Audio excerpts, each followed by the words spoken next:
Hello friends, I am Ashok Sanodia and I welcome you back in your own organic gardening channel.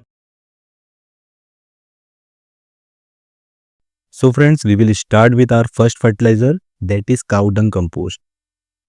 It is the best choice for farming and gardening. Cow dung compost is made up with digestive grass and grains that cows are used to eat.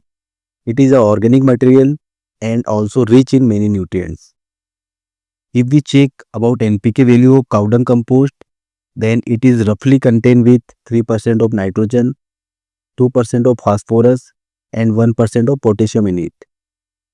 If we use it as a fertilizer, then along with providing NPK nutrient, it is also help us to improve our soil's water holding capacity and also help in proper aeration, which required to break down of compacted soil.